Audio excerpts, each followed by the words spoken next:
প্রিয় শিক্ষার্থীরা, আসসালামু আলাইকুম। আশা করছি সবাই ভালো আছো। আমি ফারজানা খান মজলিস আজ তোমাদের পড়াবো ভাব সম্প্রসারণ। ভাব সম্প্রসারণ পড়ার আগে আমরা জেনে নিব ভাব সম্প্রসারণ কি, আর ভাব সম্প্রসারণ করার সময় কি কি বিষয় সম্পর্কে অবশ্যই আমাদের সচেতন থাকতে হবে, আর ভাব সম্প্রসারণের ক্ষেত্রে কি কি কাজ করা যাবে না তা আমরা জেনে নিব। শাব্দিক অর্থে ভাব সম্প্রসারণ বলতে ভাব এর তথা অনুভূতির গাঢ়তা এর প্রসারণকেই বোঝায়। যে কোনো রীতির সাহিত্যের দু একটি চরণে বা অংশে একটি ভাব বা নিগূঢ় অর্থ প্রচ্ছন্ন থাকে, যা মানব জীবনের সঙ্গে গভীরভাবে সম্পৃক্ত। যথাযথ যুক্তি, বিশ্লেষণ ও সহজবোধ্য ভাষায় সেই গভীর ভাব এর প্রসারণকে ভাব সম্প্রসারণ বলা হয়। সহজ কথায় ভাব সম্প্রসারণ হল প্রাঞ্জল ভাষায় কোনো উদ্ধৃত সাহিত্যের মূল ভাবের বিস্তৃতি ঘটানো। ভাব সম্প্রসারণের ক্ষেত্রে কয়েকটি বিষয় সম্পর্কে অবশ্যই সচেতন থাকতে হবে। 1. ভাব সম্প্রসারণের ক্ষেত্রে প্রথম ও প্রধান কাজ হল উদ্ধৃতাংশের মূল ভাবটিকে যথার্থভাবে শনাক্ত করা। প্রয়োজনে প্রদত্ত কবিতাংশ গদ্যাংশটি বারবার পড়তে হবে এবং এর গভীর ব্যঞ্জনাটি বিভিন্ন দৃষ্টিকোণ থেকে অনুধাবন করতে হবে। 2. সম্প্রসারিত ভাবকে 3টি অংশে বিন্যস্ত করতে হবে। প্রথম অংশে থাকবে মূল ভাবের যথার্থ উন্মোচন, দ্বিতীয় অংশে মূল ভাবের বিস্তার ও মানব জীবনে এর প্রাসঙ্গিকতার উপর আলোকপাত। তৃতীয় বা শেষ অংশে থাকবে মন্তব্য। 3. ভাব সম্প্রসারণের ক্ষেত্রে নিজস্ব ভাষা, সহজ সরল ও সাবলীল গদ্য ব্যবহার করা উচিত।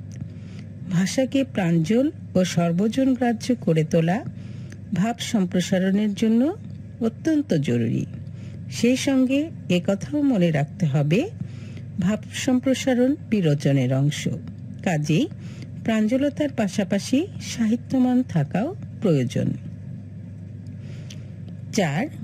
প্রদত্ত ভাব অনেক সময় ইঙ্গিতপূর্ণ বা রূপকের মাধ্যমে প্রকাশিত হয়ে থাকে। ভাব সম্প্রসারণে প্রয়োজন বোধে উদাহরণ ব্যবহার করা যেতে পারে, তবে ভাবকে অযথা ফুলিয়ে ফাঁপিয়ে বা অপ্রয়োজনীয় প্রসঙ্গের উল্লেখ করে দীর্ঘ করা উচিত নয়। 5.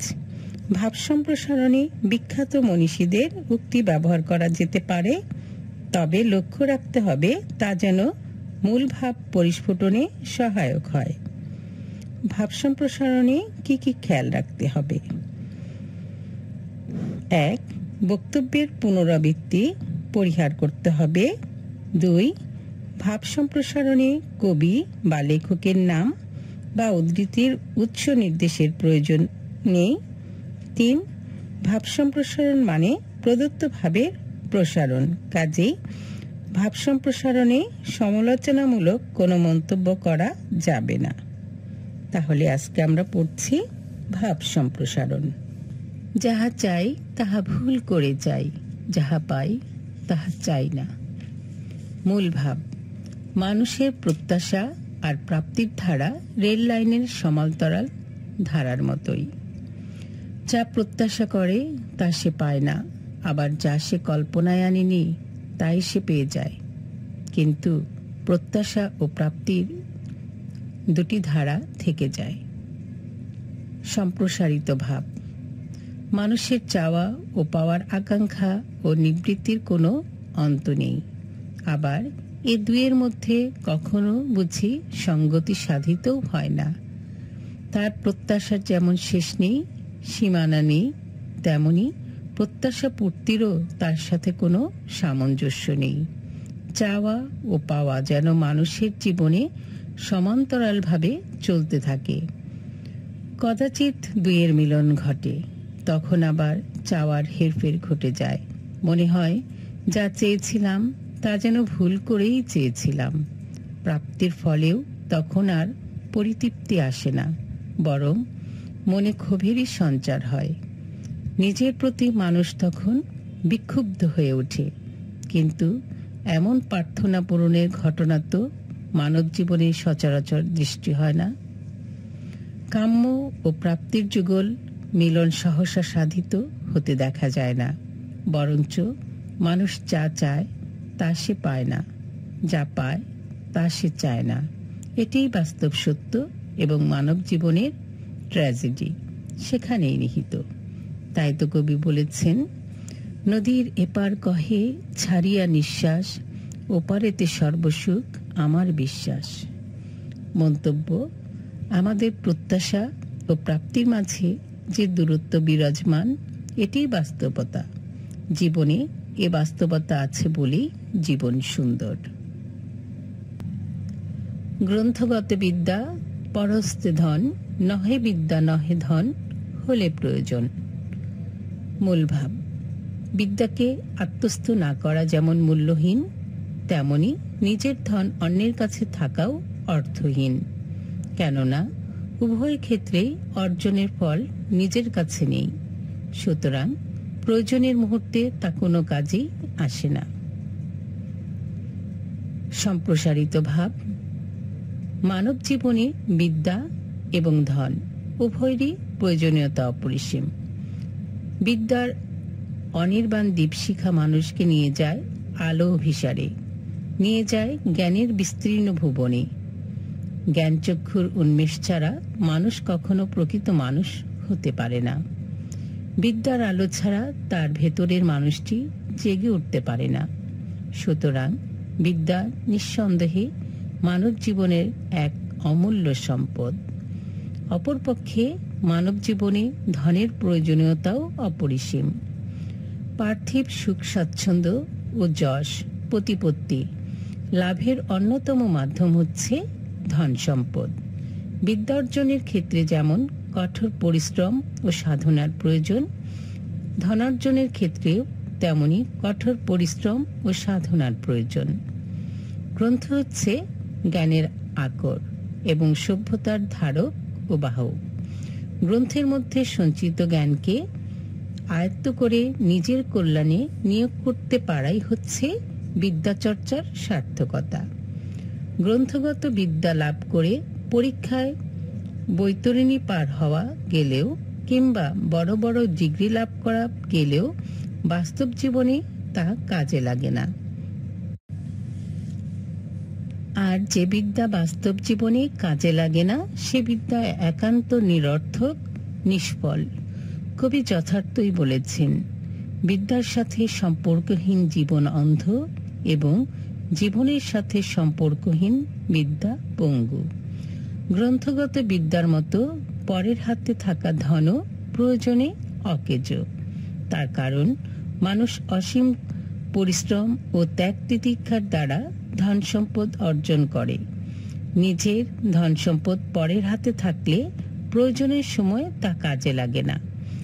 আর যদি তাই হয়, তাহলে সে সম্পদ অর্জনের প্রয়োজনীয়তাই বাকি। কথায় আছে, a bird in hand is worth two in the bush. তাই গ্রন্থস্থিত বিদ্যা আর পরের হাতে ধন রেখে তার গৌরবে গৌরবান্বিত হওয়ার কোনো অর্থ নেই, যতক্ষণ পর্যন্ত না তার সঠিক অবস্থায় পৌঁছে।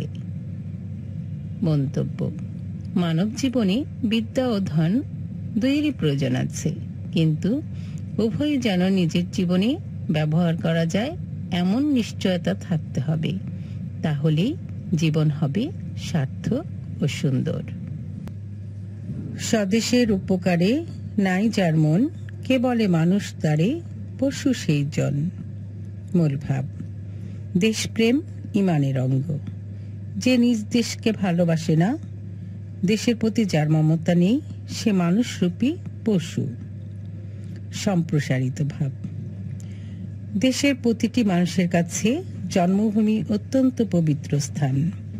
কথায় আছে, জননী জন্মভূমিশ্চ স্বর্গাদপি গরীয়সী, অর্থাৎ জন্মভূমি স্বর্গ থেকেও শ্রেষ্ঠ। দেশকে ভালোবাসলে আমাদের জীবন হয় সার্থক। বিশেষের মধ্যেই নির্বিশেষের প্রকাশ। স্বদেশ জননীর মধ্যেই আমরা বিশ্বজননীর প্রতিমূর্তি দেখতে পাই। স্বদেশ প্রেমেই বিশ্বপ্রেমের উন্মেষ। দেশ জননী মিশে আছে আমাদের দেহের সাথে। মাতৃভূমির কোলে লালিত হয়ে বেড়ে উঠি আমরা। অন্তঃকরণে কখনো জন্ম নেয় না মাতৃভূমির ধনরত্নের কথা। আমাদের দেহ, মন, প্রাণ, আশা, আকাঙ্ক্ষা, স্বপ্ন, কল্পনা সব কিছুর সাথেই এই স্বদেশ চেতনা মিশে আছে। অথচ এমন কিছু লোক আমাদের মাঝে আছে যারা স্বদেশের জন্য কিছু ভাবে না, স্বদেশের কল্যাণ চিন্তা করে না। দেশের সমূহ অকল্যাণ ও অপকর্ম দর্শনে তাদের চিত্ত থাকে নির্বিকার, প্রতিবাদ বিমুখ, জাগ্রতহীন। তারা দেশ ও জাতির শত্রু। একমাত্র পশুর সাথেই তাদের তুলনা চলে, কেননা পশুর দেশপ্রেম বলে কিছু নেই।